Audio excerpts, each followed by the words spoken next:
오늘 선포하실 하나님의 말씀은 고린도전서 15장 55절에서 58절 말씀입니다. 고린도전서 15장 55절에서 58절 말씀입니다. 제가 봉독해 드리겠습니다. 사망아, 너의 승리가 어디 있느냐? 사망아, 내가 쏘는 것이 어디 있느냐? 사망이 쏘는 것은 죄요, 죄의 권능은 율법이라.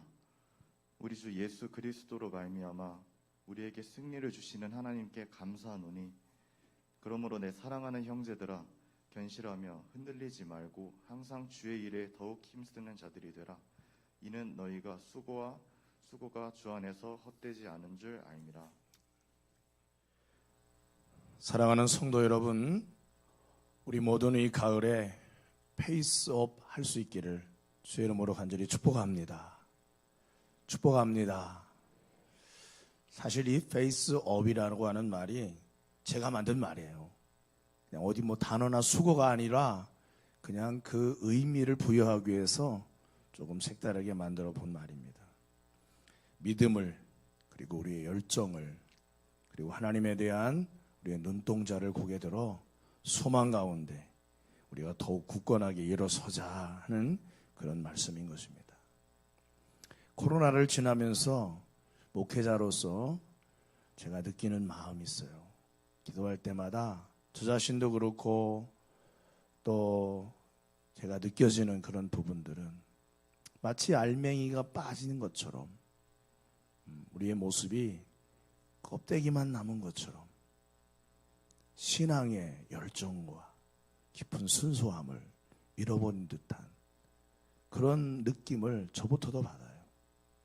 제가 제 자신을 보면서도 그렇고, 저 주변에서 목사님들과 교제한다든지 이렇게 말하는 어떤 내용들을 듣고 가만히 생각해 보면 주님을 향한 어떤 그런 중심이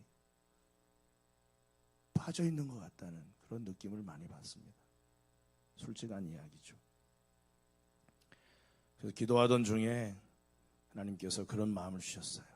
그래, 페이스업, 믿음을 다시 일으켜야 된다. 또 우리의 열정을 불처럼 다시 내 안에서 태워야 한다. 그리고 우리가 다른 세상 것들을 위해 소망이 될 수 없으니 하나님이 내게 약속하신 그 상급을 다시 바라봐야 한다 하는 그런 마음을 가지고 저 자신부터 9월, 10월 뜨겁게 이 가을에 기도하려고 하는 결단인 것입니다. 여러분도 여러분 심령 속에서 그렇게 힘을 내시고 결단할 수 있기를 주의 이름으로 간절히 축원합니다. 가을을 천고마비의 계절이라고 해요. 하늘은 높고 푸르며 말은 살찐다, 그런 뜻이잖아요. 근데 한편으로 보면은 왜 가을에 말이 살찐다고 했을까? 뭔가 가을하고는 맞지 않는 것처럼, 제주도 사람들에게는 맞을지 모르지만 왜 가을은 말을 살찐다고 했을까? 그래서 이 천고마비라고 하는 한자 성어에 역사적인 배경이 있어요. 제가 그것을 보고 참 교훈을 얻었습니다. 중국 은나라 때부터 이 중국 북방에 나타나기 시작한 흉노족이 있었습니다. 흉노족. 아주 이름부터가 흉합니다. 이 사람들이 중국 역사의 약 2000년 동안이나 중국 북방에서 세력을 형성하면서 중국을 굉장히 괴롭혔습니다. 이들은 대부분 목초지에, 초원에 살기 때문에 말을 타고 다니죠. 그래서 저렇게 말을 타고 중국을 내려가서 그냥 그 마을을 휩쓸고 물건을 약탈하고 사람을 죽이고 그렇게 하고 그냥 바람처럼 말 타고 또 사라지는 것입니다. 그러니 중국 사람들에게는 얼마나 그게 괴로운 일이겠어요. 그래서 많은 중국의 왕들은 흉노의 침입을 효과적으로 대처하는 것, 이것이 국외의 정치의 1순위였습니다. 그래서 진시황도 중국을 통일하고 난 다음에 흉노족을 막기 위해서 우리가 잘 아는 만리장성을 쌓았어요. 만리장성이 워낙 길다 보니까 효과적인 성이 될 수는 없었습니다. 그래서 흉노에게는 초원이 온통 얼어붙는 겨울은 두렵고 힘든 날이었습니다. 목초지에서 얻을 게 따로 없잖아요. 농사를 지을 수 있긴 하나.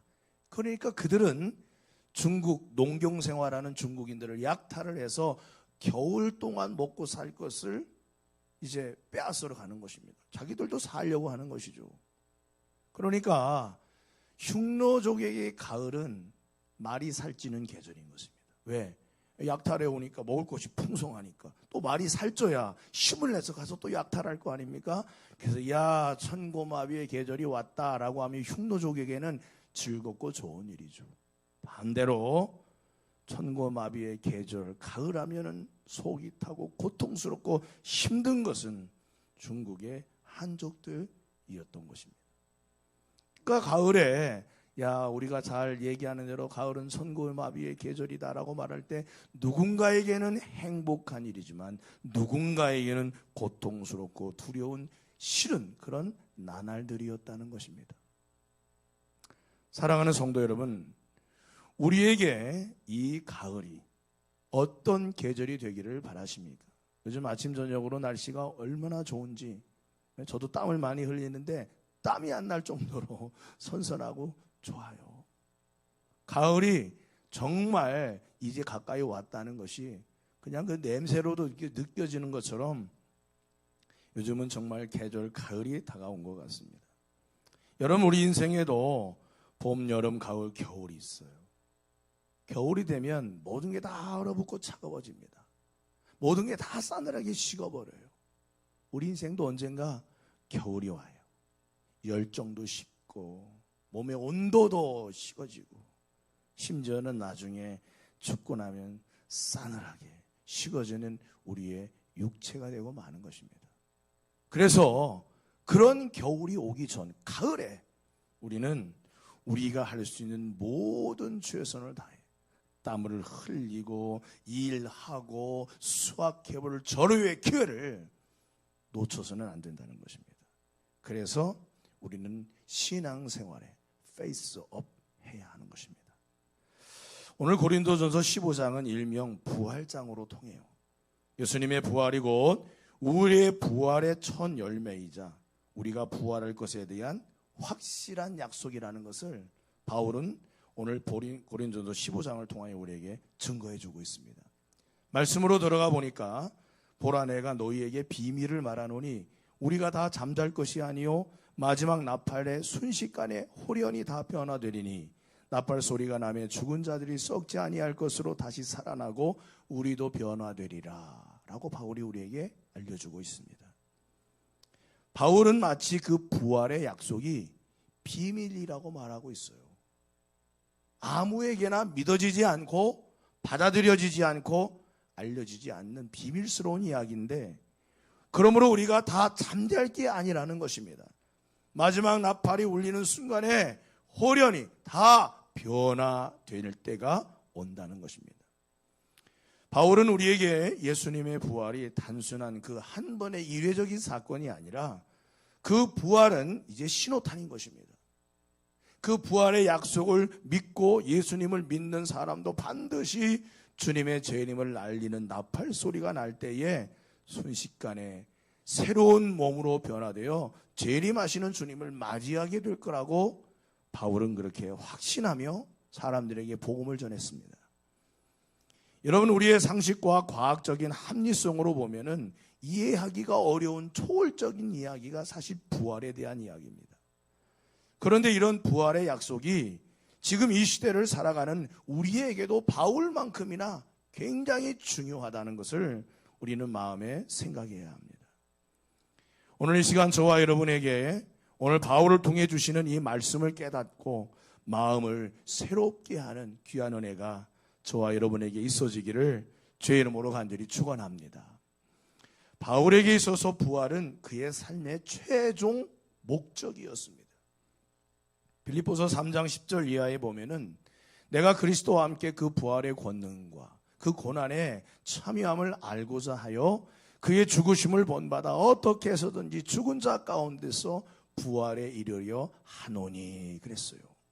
그러니까 바울은 지금 자신이 수고하고 고난당하고 애쓰고 노력하는 모든 것은 다 무엇 때문이다? 부활에 이르기 위한 목적 때문이라는 것입니다. 그러니까 바울의 삶의 궁극적인 목적, 자신이 가지고 바라보는 삶의 소망, 그것은 딱 한마디로 부활입니다. 부활. 물론 여기서 바울이 소망한 부활은 생명으로의 부활입니다. 사람들은 장차 있을 그리스도의 재림 때에 다 부활하게 됩니다. 어떤 사람은 생명의 부활로, 어떤 사람은 사망의 부활로, 심판의 부활로 나오게 된다라고 성경은 우리에게 말씀해 주고 있습니다.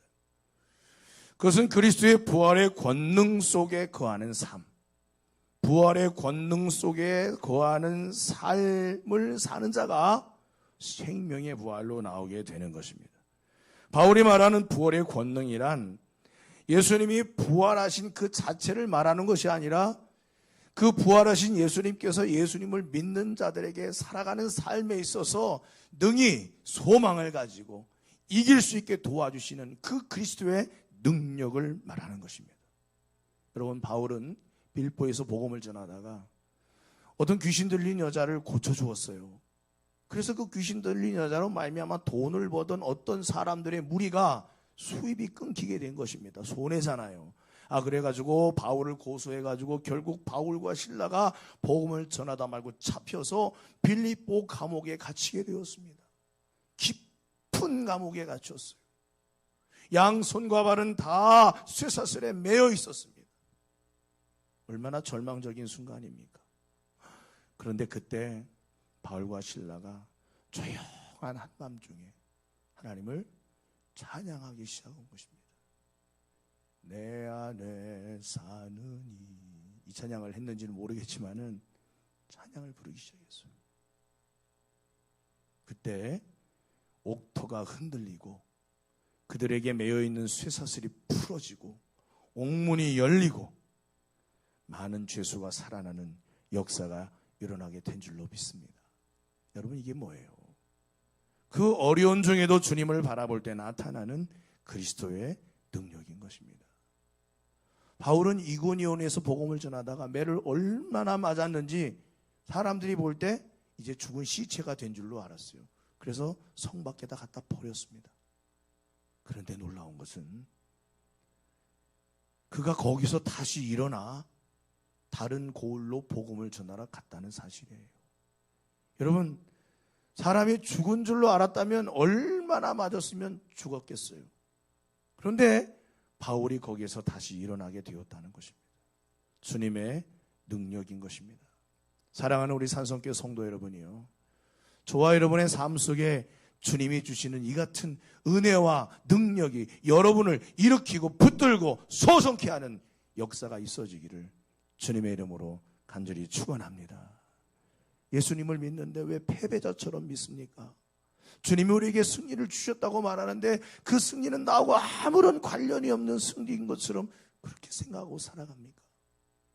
오늘 또 주님의 승리는 여러분의 승리인 줄 믿으시기 바랍니다. 한번 따라서 해보세요. 예수님의 승리는 곧 나의 승리다. 나의 승리다. 할렐루야. 그래서 첫 번째로 믿음을 굳건하게 해야 합니다. faith up 해야 합니다. 오늘 55절 말씀해 보니까 사망아 너희 승리가 어디 있느냐? 사망아 내가 쏘는 것이 어디 있느냐 그랬어요. 여기서 쏜다는 말은 마치 전과과 같은 독충이 가지고 있는 치명적인 독침을 쏘는 것을 말하는 것입니다. 여러분, 사망이 가지고 있는 치명적인 독성, 그 어떤 독에 비유할 수가 있겠습니까? 이 세상에 온 사람 중에 사망 권세에 매여 있지 않은 사람이 어디 있겠어요? 지금도 죽은 사람들이 저 공동묘지에 다 묻혀 있어요. 세상에 온 사람 중에 안 죽은 사람이 어디 있습니까? 사망 권세에 묶여 있지 않은 인간은 세상에 단 한 사람도 없어요. 무엇이 가장 두렵습니까? 사람이 두려워요? 죽음이 두려운 거예요. 죽음이 두려운 것입니다. 귀신이 두려운 게 아니라 그 귀신이 몰고 올 죽음이 두려운 거예요. 죽음을 두려워하지 않는 사람이 누가 있겠습니까? 그런데 우리는 죽음에 대해서 대책이 없어요.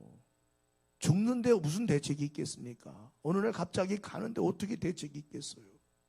질병에 걸리고 육신이 무너지고 건강이 그냥 아프고, 이런 인생의 불행과 죽음의 공포에서 우리를 벗어나게 할 것이 없어. 대책을 세울래도 세울 수가 없는 것입니다. 또한 죽음 이후에 대해서 우리는 대비가 안 돼 있어요. 생각도 잘 안 하고 생각하기도 싫고 대비가 안 돼 있어요. 또 하나는 죽음이라는 게 언제 우리에게 어떻게 다가올지 알지 못하기 때문에 또 두려운 거예요. 생각하기에는 어느 날 갑자기 조용히 자다가 하나님의 부르심을 받았으면 좋겠네. 어른들은 뭐 그런 생각 하시잖아요. 물론 천국 갈 소망이 있으시죠. 근데 언제 어떻게 죽음이 올지 알 수 없는 것입니다. 그런데 이처럼 공포의 대상이었던 죽음, 사망은 예수님의 부활로 그 권세가 깨어져 버렸습니다. 그 힘을 잃어버리고 말았어요. 머리가 깨졌으니 아무런 힘이 없는 것입니다. 예수님의 이러한 사망 권세를 이기시고 부활하신 이 부활의 사건은 예수님을 믿는 성도 또한 부활의 신령한 몸을 입을 약속이 예수님이 부활한 그날로부터 카운트다운이 시작이 된 것입니다. 그러므로 예수 믿는 성도에게 있어서 이 죽음, 육체의 죽음은 그냥 죽음이 아니라 주님 다시 오시는 그날까지 잠자는 것입니다. 주님과 함께할 그날을 준비하는 시간들이 되는 것입니다. 그러므로 사랑하는 성도 여러분이요, 예수 믿는 성도에게 죽음마저도 두려워할 존재가 아니라고 생각하고 믿음 안에 살아간다면 세상 그 어떤 고난이나 그 어떤 문제가 성도를 위협하고 두렵게 할 때 과연 우리가 두려워하거나 염려할 필요가 있을까요? 이사서에 주님 말씀하셨어요. 두려워하지 말라. 내가 너와 함께하며 놀라지 말라. 나는 내 하나님이 됨이라. 할렐루야. 한번 따라하세요. 하나님은 지금도 나와 함께 하신다. 할렐루야. 함께 하시는 거예요. 하나님이 그렇게 약속하셨어요. 그러므로 사도 바울은 이 부활에 대한 소망이 너무 확실하고 죽음 권세를 이긴 믿음의 확신을 갖다 보니 56절에서 고린도 교회 성도들에게 이렇게 권면하고 있습니다. 내 사랑하는 형제들아, 견실하며 흔들리지 말고. 다시 말하면 믿음 안에서 굳건하게 서서 흔들리지 말라고 말하고 있습니다. 여러분이 고린도라고 하는 도시는 코린티안스라고도 해요. 지금의 그리스 땅이 있습니다만 이 도시는 저 사진에 보는 바와 같이 엄청나게 큰 무역 항구였고 대도시였습니다. 로마 시대에 저 정도의 길이 그 고린도의 대로였어요. 대로. 그러니 얼마나 여러분 큽니까? 이 도시에는 온갖 현란한 그런 우상과 우상을 섬기는 신전들도 가득했고 무려 놀랍게도 2만 명을 수용할 수 있는 극장도 있었다고 합니다. 극장. 2만 명을 수용할 수 있는 엄청나게 큰 도시였어요. 또 이곳에서는 고대 운동 경기도 펼쳐지기도 했으니 얼마나 화려한 도시입니까? 많은 사람, 많은 민족들이 모여 살다 보니까 우상도 각종 우상이 많아요. 무엇보다 유명한 것은 여기에 아프로디테 신전이 있었습니다. 이곳에는 무려 1,000명 정도의 여사제가 있었는데 이들이 다 매춘부인 것입니다. 그러니 고린도라고 하는 도시 자체가 환락의 도시이기도 하고 우상의 도시이기도 했어요. 여기에 교회가 있었던 것입니다. 그런 이곳에서 신앙생활하는 많은 성도들이 모두가 다 경건하게, 모두가 다 하나님의 믿음을 확신하면서 그렇게 신앙생활을 했을까요? 이런저런 삶에 우리가 겪는 인생의 모습과 똑같아요. 그 속에서 힘들어하고 좌충우돌하고 괴로워하고 그러다가 우상에게 빠지기도 하고 그러다 아니 그런가 보다 하고 다시 하나님께로 돌아오기도 하고 왔다 갔다 하는 거죠. 바울은 이 사실을 잘 알고 있었습니다. 그래서 견실하라. 흔들리지 말아라. 우리가 붙잡아야 할 것은 영원하신 주님의 약속하신 부활의 약속이다. 흔들리지 말아라. 이 믿음에서 흔들리지 말아라 하며 우리에게 권면의 말씀을 하고 있는데, 이것은 우리와도 똑같은 것입니다. 사랑하는 성도 여러분, 여러분은 무엇 때문에 여러분의 삶 속에서 믿음이 흔들립니까? 무엇 때문이에요? 여러분이 겪고 있는 어떤 상황 때문입니까? 아니면 어떤 사람 때문입니까? 아니면은 여러분의 신앙생활에 뭔가 활력을 잃어버리고 즐겁지가 않아요? 아니면 내가 원하고 바라는 게 있는데 그게 좀처럼 잘 이루어지지 않기 때문입니까? 다 이유가 있는 것처럼 보여요. 그렇지 않습니다. 하나를 제대로 붙잡지 않았기 때문에 흔들리는 거예요. 그게 무엇입니까? 주님을 향한 믿음이에요. 부활에 대한 약속인 것입니다. 지금 내가 살아가는 생애와 삶이 그리스도의 능력으로 살아가는 삶이 되지 않기 때문에 흔들리고 넘어지는 것입니다. 고린도후서 1장 8절 이하에 보면, 형제들아, 우리가 아시아에서 당한 환난을 너희가 모르기를 원치 아니하노니 힘에 겹도록 심한 고난을 당하여 살 소망까지 끊어지고. 얼마나 고통이 심했으면 이제 죽었구나 생각했다 이거예요. 우리는 우리 자신이 사형 선고를 받은 줄 알았으니 여기가 끝인가 보다.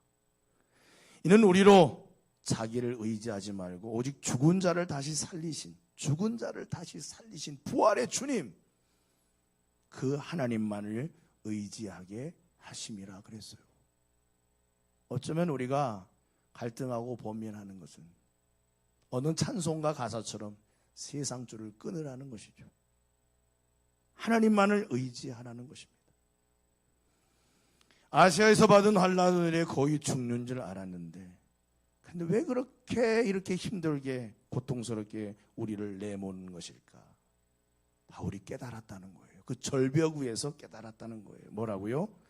나는 다른 어떤 것보다도 너는 나를 의지하라, 나만을 의지하라는 하나님의 사인이었다는 것입니다.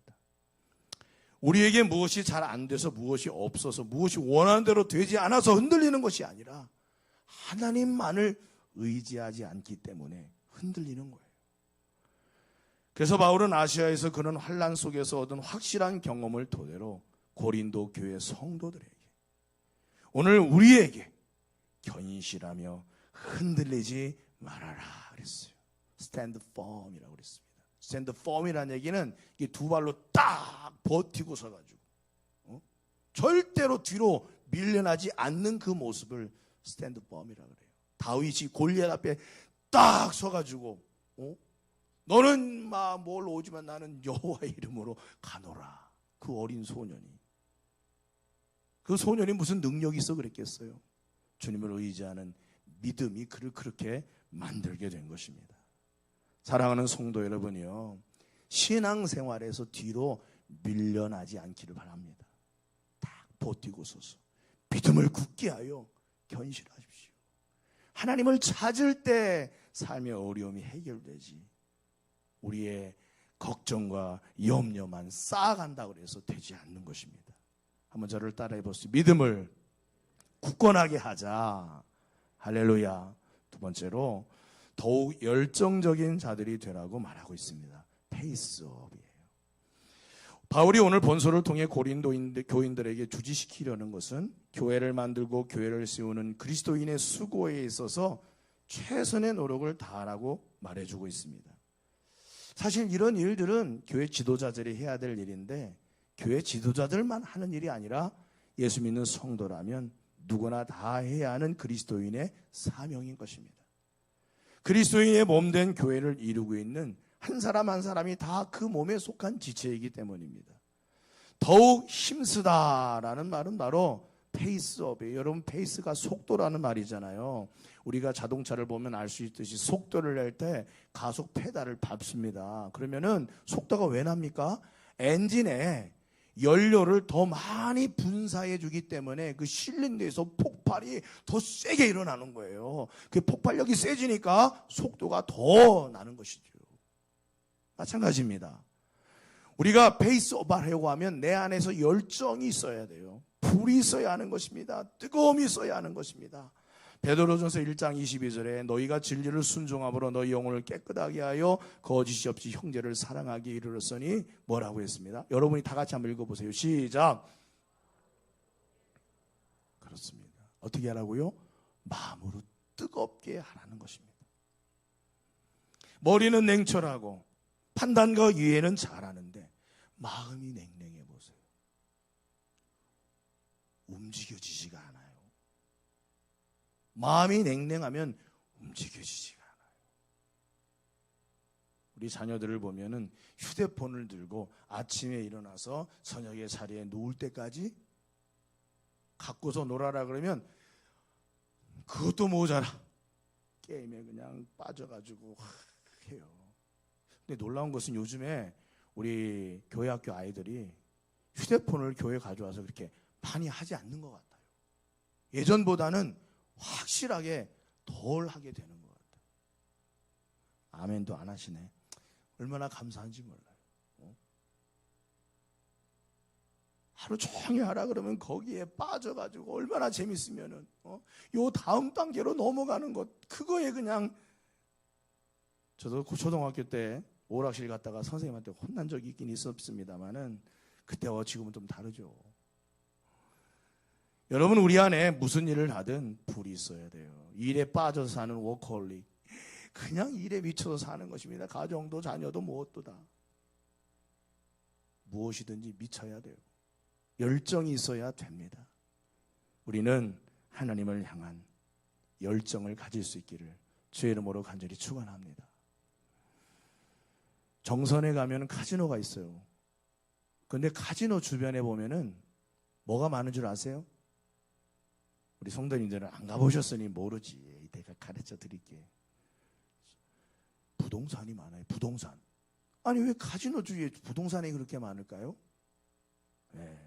집에 있는 땅 문서 가지고 오고 집 문서 가지고 오고 네.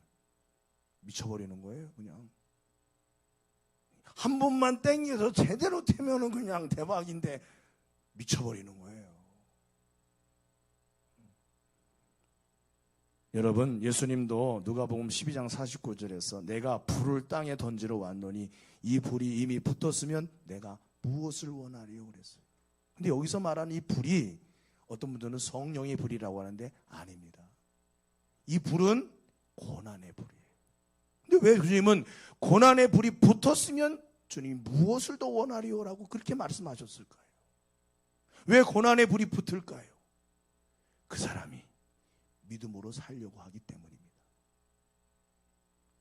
고난을 당하기를 기뻐하고 고난을 당함에도 신앙을 지키려고 하는 그 모습에 주님은 만족스러워하시는 거예요. 네 속에 내가 원하는 게 들어갔구나. 내가 더 무엇을 원하겠느냐. 고난을 받더라도 신앙을 지키고 고난을 받더라도 주님을 사랑하려고 하는데 여기에 이런 사람에게 무엇을 더 원하시겠어요?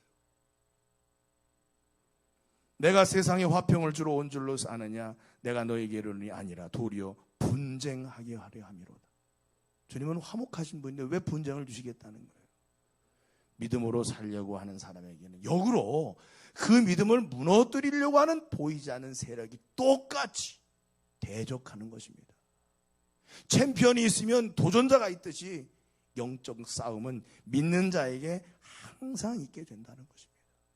그러므로 우리의 마음이 식으면 이 싸움에서 지는 거예요. 우리의 마음에 열정과 불을 당길 수 있기를 주님의 이름으로 간절히 축원합니다. 더욱 힘쓰는 자들이 되라 그랬어요. 더욱 힘쓰는 자들이 되라. 마지막으로 우리는 주님께서 장차 주실 상을 바라봐야 합니다. 하나님을 바라보며 하나님이 주실 그 상을 바라봐야 돼요. 그러기 위해서는 어떻게 됩니까? 세상 것들을 바라보던 우리의 눈동자를 들어 하나님을 바라봐야 돼요. 고개를 들어야 하는 것입니다. 페이스업 해야 돼요. 여러분 낙심하고 좌절하는 사람 보세요. 뭔가 일이 잘한데 에휴, 어깨가 처졌어요. 당연히 고개도 에휴.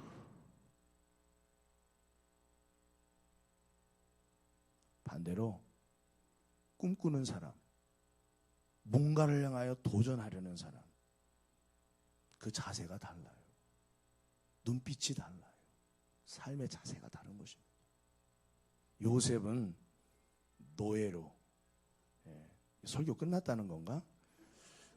노예로, 죄수로, 와, 그렇게 소위 말하면 죄송합니다, 처박혔어도 그는 처지지 않았어요. 하나님이 주시는 그 꿈, 비전이 있었기 때문입니다. 매사에 확신이 가득한 것입니다. 바울은 그것이 부활의 소망이었어요. 부활의 소망. 우리 주 예수 그리스도로 말미암아 우리에게 승리를 주시는 하나님께 감사하노니, 승리를 주셨다는 것입니다. 여러분이 어린 시절 국민학교 다녔잖아요. 저도 그때는 국민학교였어요. 지금이야 뭐 초등학교지만 1년에 한 번 있는 가을 운동회가 최대의 축제였습니다. 근데 이 가을 운동회의 특징이 있어요. 뭔 줄 아세요? 애들이 바글바글해. 우리 학교도 한 학년에 3반까지밖에 없었는데 한 반에 50명씩 있었고, 전 학년으로 따지면 700명, 800명이 그 작은 운동장에 모였으니까 소위 말하면 진짜 바글바글 애들이 그렇게 많았어요. 운동회 안 해보셨나? 근데 이런 운동회 때 꼭 하는 게 있었는데, 뭐 이렇게 부채춤도 하고 뭐 또 하고 차전놀이도 하고 하는데, 희한한 걸 하나 했어요. 요즘에는 안 하는데 그 탑 쌓는 것을 했어. 탑 쌓는 거. 남자들. 저기 맨 위에 올라가는 애는 무슨 죄야? 오줌 싸요. 오줌 싸. 너무 무서워. 저는 3번째 칸에 올라갔는데 아우 너무 무섭더라고요. 저걸 저는 이제 안 했죠. 왜냐하면 농악팀으로 뽑혀가지고 깽가리를 치는 선수가 돼가지고 저걸 또 면제를 받았어요. 제가 좀 깽가리는 좀 칩니다. 여러분 한 번도 안 쳐봐서 그렇지. 그런데 마지막 이제 하이라이트는 운동회 때 달리기입니다. 준비 탕 반별로도 뛰고 또 뭐 청백해주도 하고 막 해요. 여러분 달리기 하는 아이들 보세요. 잘 뛰든지 못 뛰든지 어떻게 뛰입니까? 이를 악물고 뛰는 거예요. 이를 악물고 뛰어요. 그래서 뛸 때 보면은 얼굴이 진짜 일그러져가지고 어떻게든 내가 이겨보려고. 근데 사실 등수 안에 들지 못하는데도 불구하고 쫙 손을 다해서 뛰는데, 그렇게 뛰다 보면 앞에서 달리던 두 아이가 서로 쥐들끼리 걸려줘서 넘어져가지고 어부지리로 5등을 했는데 3등상을 받는 경우도 있어요. 그래서 최선을 다해야 되는 거예요. 그러면 도장을 여기에다 딱 찍어줍니다. 1등은 3권, 2등은 2권, 3등은 1권. 그래도 노트를 받으면 기분이 그렇게 좋을 수가 없어요. 그런데 바울이 그것을 어디서 받는지, 운동장에서 다름질하는 자들이 다 달릴지라도 오직 상을 받는 사람은 한 사람인 줄 너희가 알지 못하느냐? 너희도 상을 받도록 이와 같이 다름질하라. 여기서 한 사람이라고 했는데 꼭 한 사람만은 아니죠. 그만큼 최선을 다해 하나님이 주실 상급을 바라보고 열심히 하라는 것입니다. 빌립보서 2장 15절 이하에서는 너희가 흠이 없고 순전하여 어그러지고 거스르는 세대 가운데 하나님의 흠 없는 자녀로 세상에서 그들 가운데 빛들로 나타내며 생명의 말씀을 밝혀 나의 다름질이 헛되지 아니하고 수고도 헛되지 아니하므로 그리스도의 날에 내가 자랑할 것이 있게 하라. 그리스도의 날에 내가 자랑할 것이 있게 하라는 거예요. 누구 때문에? 옆에 사람을 바라보시면서 당신이 나의 자랑입니다 라고 해주십시오. 시작. 당신이 나의 자랑입니다. 왜 그래요? 우리 신앙생활 열심히 합시다. 그래요. 열심히 해요. 기도 좀 세게 해봅시다. 그래요. 좋아요. 기도 좀 세게 해요. 그래서 서로 기도 열심히 했으면 천국 갔을 때 상을 받았단 말이에요. 그때 집사님이 기도 열심히 하자고 그래서, 집사님이 그때 열심히 예배 드리자고 그래서, 내가 속회를 자꾸 빠졌는데 그래도 오셔서 그냥 속회 드려야 된다 그래서 열심히 했더니 하나님이 상 주셨어요. 서로가 상인 거예요. 주 안에서 이것이 뭐라고 그랬어요? 헛되지 않다는 것입니다. 네? 헛되지 않은 거예요. 사람들이 볼 때는 아무것도 아닌 것 같은데 하나님 안에서 헛되지 않아요. 사랑하는 성도 여러분, 오늘 주님께서 주시는 새 힘을 얻으시기를 주의 이름으로 간절히 축원합니다. 우리는 우리의 육신의 눈이 있기 때문에 주변과 상황과 여건과 환경과 사람들을 살피기 때문에 거기에서 오는 괴로움이 있어요. 그러나 우리의 마음의 눈은 주님을 바라봐야 돼요.